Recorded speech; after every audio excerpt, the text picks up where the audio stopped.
podemos tratar mal as palavras. Temos que tratar bem as palavras, cuidar das palavras, escrever as palavras procurando não fazer mal, elas existem, têm um sentido. E essa descoberta desse sentido e a descoberta de nós não tratarmos mal as palavras é que faz o primeiro ofício de um escritor, que depois pode escrever em poesia, que depois pode escrever em prosa, mas sempre a fazer uma coisa, a tratar bem as palavras, como quem cuida de uma flor no jardim, como quem cuida de um amigo, como quem cuida de um familiar. E esse é o primeiro ofício do escritor. O segundo ofício, que aqui me incumbe trazer, é o de dar nota do meu conhecimento deste senhor que aqui está, como professor. E como professor, ele não foi só professor, foi também um mestre de professores. Um mestre de professores e um mestre de alunos, como vocês depois já poderão ter a oportunidade de conhecer. E um mestre de professores, daqueles que abraçou a nós no início da carreira. O Sr. Presidente também aconteceu a mesma coisa e certamente fará suas as minhas palavras. E o Emanuel Jorge Botelho, como professor, foi um professor de múltiplas gerações, sempre a abraçar o ensino, sempre a abraçar a profissão. Ele não passou pela profissão sem a sentir, tocou-a, sentiu. Lembro-me ainda hoje do Emanuel que levava uma maçã para explicar aos alunos, se calhar já não se lembra, para explicar aos alunos o globo terrestre. Levava a maçã e depois cortava a maçã ali à frente dos seus alunos. Lembro dos repousados que levava para premiar os alunos, os melhor comportados e aqueles que realmente estavam ali com vontade de aprender e os outros também, para os motivar. Mas, se testemunho eu quisesse deixar mais vivo da importância de um professor e da importância deste professor, que também é escritor, é aquele testemunho que me foi relatado ontem por uma funcionária da nossa escola. A dona Helena Cabral, funcionária auxiliar da nossa escola, licenciou-se em História no ano passado, já mulher feita, e portanto começou muito tarde a fazer os seus estudos, licenciando-se em História. E ela ontem, ao ver os cartazes que aqui na escola anunciavam a presença deste nosso convidado, ela ontem veio ter comigo e dizia: olha, eu não posso estar amanhã, mas diga ao Dr. Emanuel que eu me licenciei em História porque ele um dia foi meu professor de História.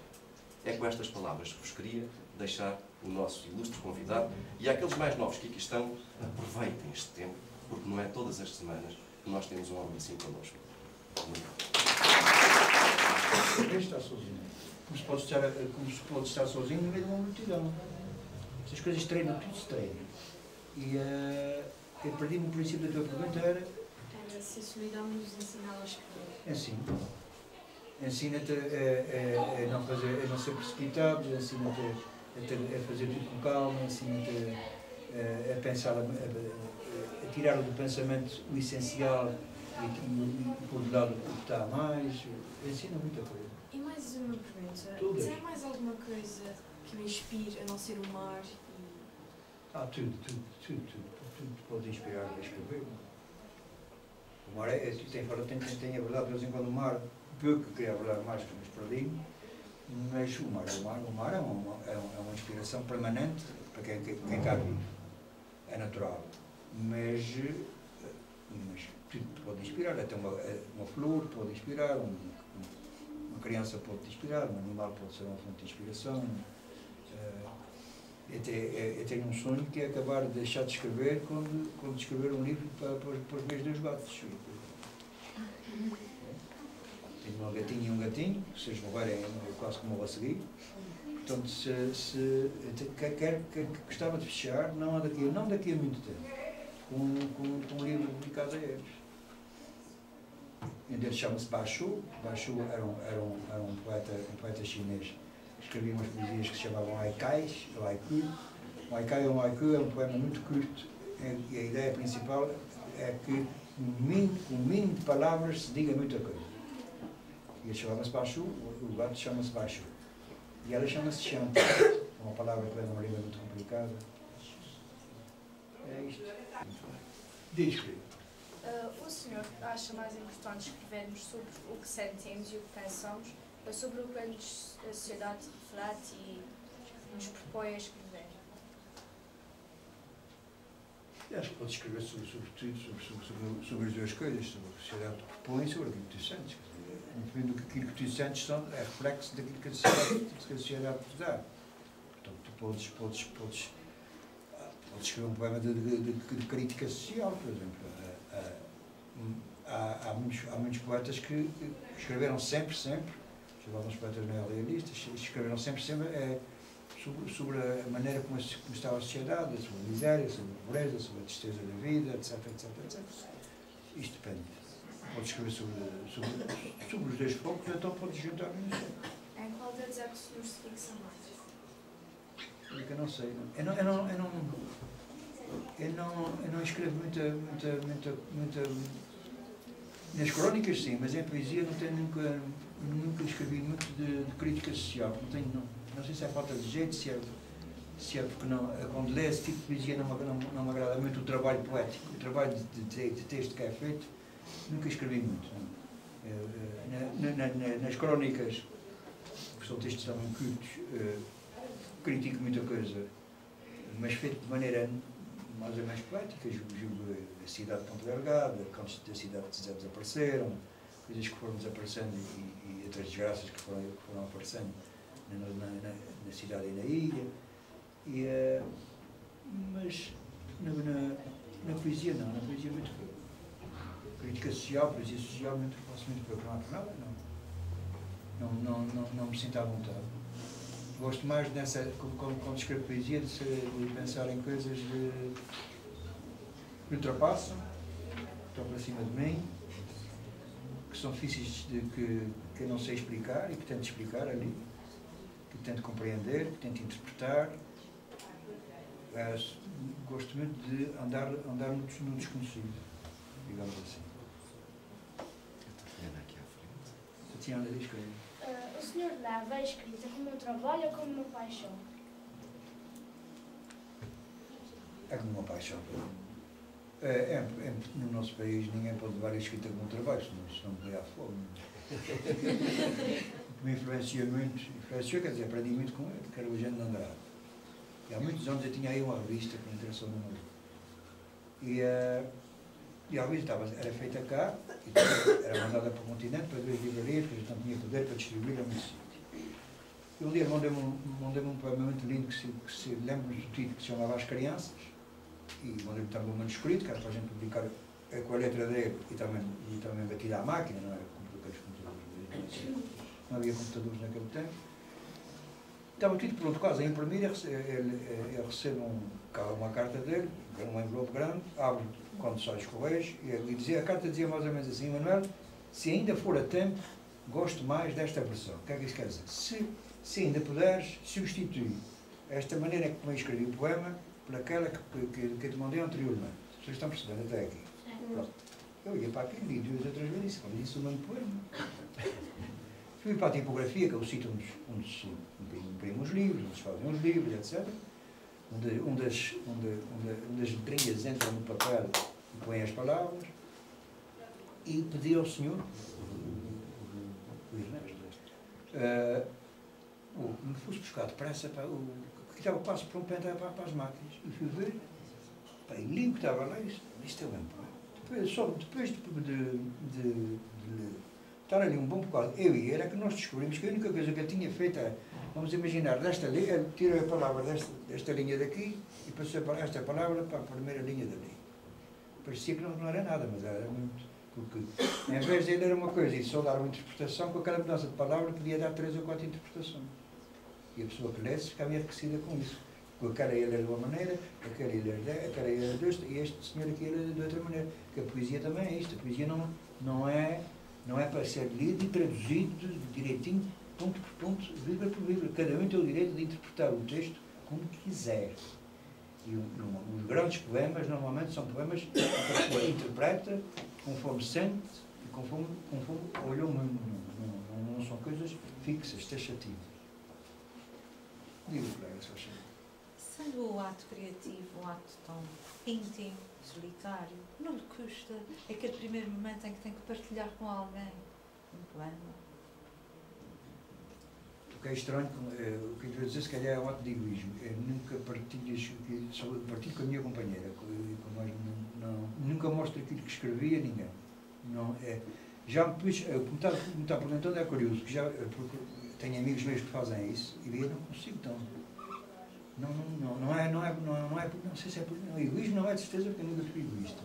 Agora, porque será uma defesa minha, não sei, mas não, com a minha companheira partilho normalmente tudo que escrevo, só se há alguma coisa que quer dar uma nicadazinha a alguém numa crónica, esta crónica às vezes eu digo que ainda não acabei, porque senão vamos haver a necessidade de fazer e sou capaz de não mostrar-lhe uma vez, talvez mostre-lhe tudo e conversamos sobre isso, ela dá-me a sua opinião, normalmente é uma opinião muito certeira, não sou que também não me pode e que se põe no lugar, para mim é o leitor, agora seja difícil, porque temos uma relação afetiva muito grande, mas o meu primeiro leitor, mas como mais ninguém, a minha filha também de vez em quando vê algumas coisas, mas nunca tive esse hábito, mas não sei explicar porque, sinceramente.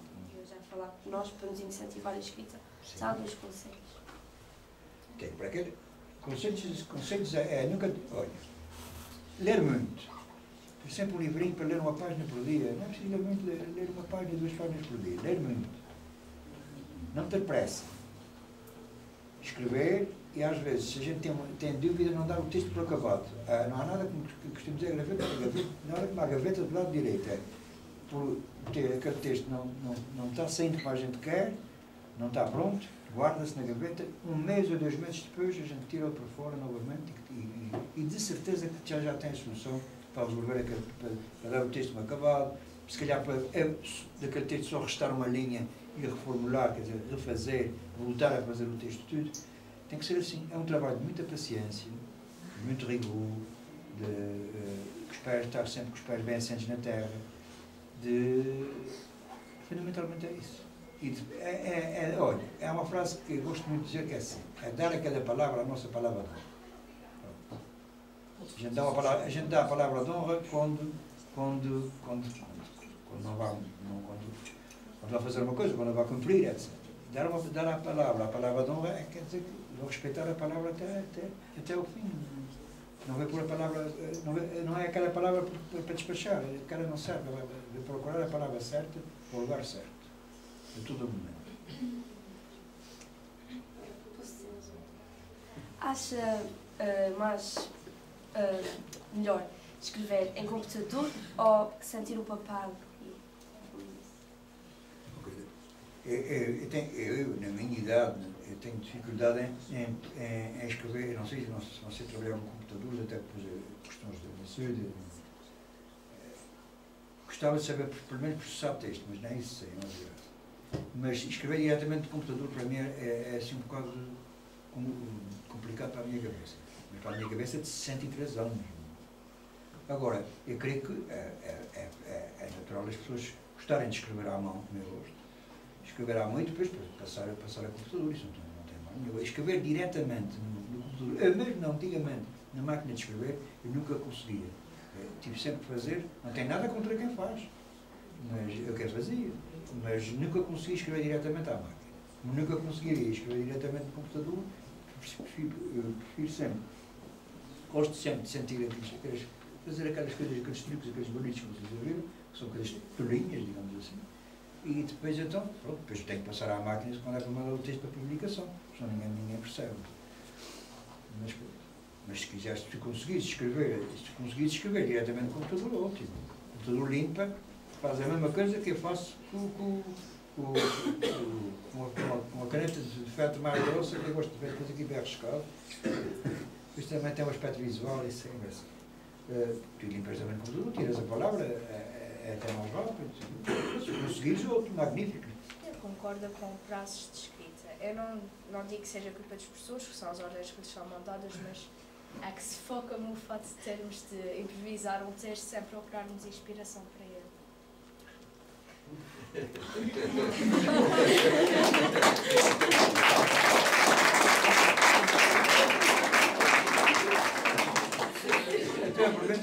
Todas foram uma maravilha, mas a tua também é uma maravilha. É outra maravilha, porque eu não quero ofender ninguém. Agora não tenho provas, ninguém. Escrevo quando quero, se me apetece, se tenho disposição, etc. E tal. Mas os prazos a mim sempre foram, em todas as circunstâncias da vida, tudo o que tem prazo sempre foi para mim um sufoco, como a gente costuma dizer. E também compreendo que vocês se sintam isso. Agora, nas escolas o problema é o que o professor tem, às costas é uma coisa que se chama programa. E os programas têm que ser cumpridos.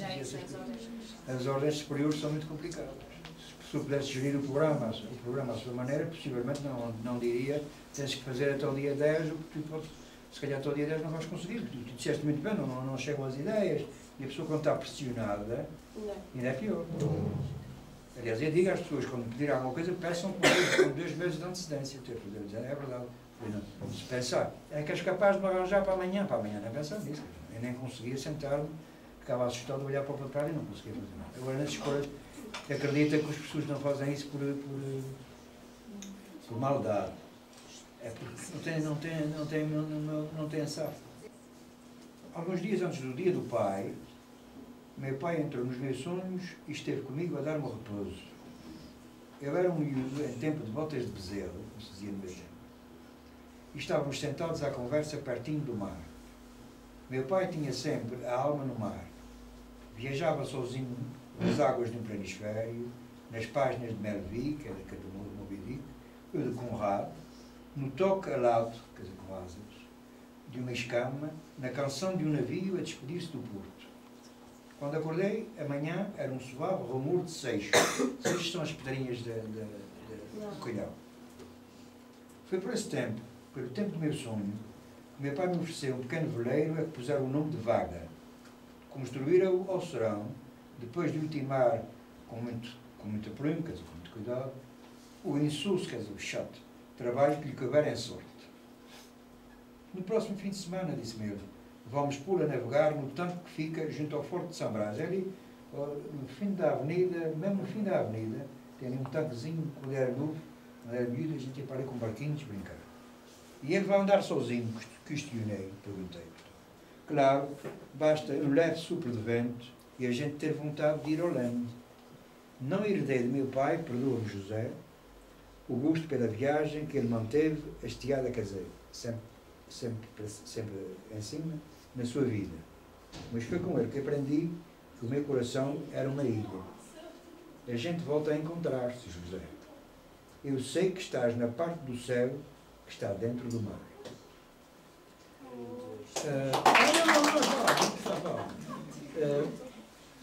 Esta última frase foi a frase que me deu mais tempo a construir, porque eu queria meu pai era um homem também religioso e queria falar do mar e do céu, mas tanto saí mais de cima assim. Quando vi que ela estava pronta, não lhe toquei mais.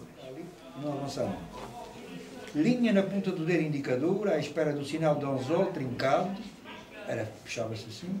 Ali ficávamos sobre o mar, colando no seu silêncio de milénios, conversas de pai e filho e doces cantigas italianas que a rádio nos trazia diariamente. Quando era novinho, cantava-se muita cantiga italiana, que era Marina, Marina, Marina, coisas desse género. Toda a gente cantava, a rádio passava a vida a dar cantigas italianas.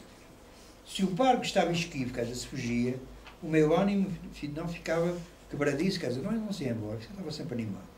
Eu tinha 11, 12 anos, meu pai, por uma tarde inteira, que muita gente não podia ter o pai por sua conta, hoje em dia, cada vez menos, infelizmente, foi tanto trabalhar. 3 horas para aprender, baixinho, altas coisas de ser gente, e o mar a 2 palmos dotados. O mar ali, à mão, a gente tocar. Num dia que meu pai já se tinha ido embora, já tinha morrido, escrevi um texto que terminava assim: o mar é como os deuses, porque não é deste mundo. Lembro-me de dizer-me em voz alta, sentado na morada da avenida. Lembro-me de 3 garças que pousaram ao meu lado, e logo fechei a voz. Lembro-me de ter a certeza que meu pai gostara.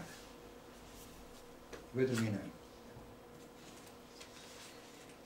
Há uma doença terrível que normalmente quem as tem são os homens, que é a doença de Alzheimer, em que perde a noção de tudo. A pessoa deixa de conhecer a família, deixa de perceber as conversas, tudo isso. E o meu pai, apesar de ser um homem fortíssimo, bem constituído, desportista, etc., pronto, trazia isso consigo e teve essa doença. E aconteceu isto exato. Eu não vou ler a primeira parte a vocês, que é muito complicada, leio a segunda parte. Tudo isso tem tudo a ver com o mar. E isto é uma coisa estranhíssima que aconteceu na minha vida. A primeira parte é tipo. Numa manhã de data antiga, minha mãe telefonou-me entre o pânico e o desespero, quer dizer, muito consumida.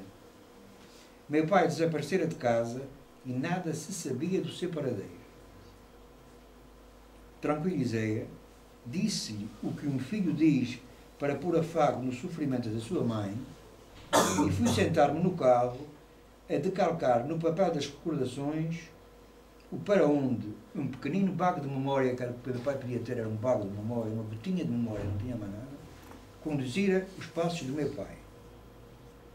Depois de alguns minutos com a cabeça entre as mãos, lembro-me de ter expulsado um suspiro e de ter dito baixinho: já vou ter contigo, José Maria, já vou a caminho. Liguei o carro, atravessei a Avenida Marginal, entrei na doca, virei à esquerda, parei. Meu pai estava ali, sentado no muro, de olhos postos no mar. Sentei-me ao seu lado, abracei o ponto puro e perguntei: foi o mar, pai? Foi por causa do mar que andaste tanto? Fico por aqui.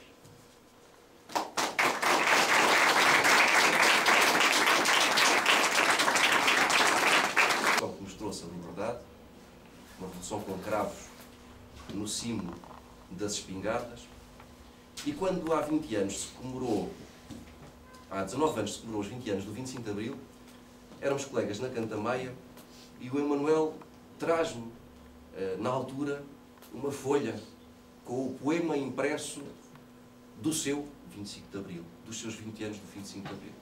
Eu já li muita coisa sobre a liberdade e sobre esse dia fantástico e fico sempre com este poema. Fico sempre com este poema que hoje vai ser lido pela Mariana Arruda, que é, de entre todos nós, a mais nova. E que, por isso mesmo, é de todos nós a que vai fazer mais tempo para construir a esperança. O país era pálido, medo de voz, sem sol no sorriso. Os dedos da minha pátria contavam o tempo, no calendário de grãos.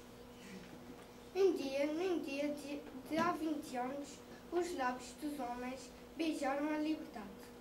Era de madrugada e o sol tinha acordado. Vou-vos ler aqui um pequeno excerto da obra dele, que é sobre os benefícios da leitura, que eu acho que poderá ser, a partir de agora, digamos que, se não o lema, pelo menos o hino da nossa biblioteca. Benefícios da leitura, na sua opinião. Tira nódoas da alma, cicatriza a solidão, lava a inteligência, agita a preguiça, protege a memória, purifica a visão, potencia a humildade, dá fome, não suja as mãos, coloca pirilampos na escuridão, clarifica a voz, vale tanto com 1000 imagens, apaga a televisão. E neste caso eu acrescentaria, apaga o Facebook e outras coisas ligadas à internet. Por isso, muito obrigado a todos. Mais uma vez, Emanuel.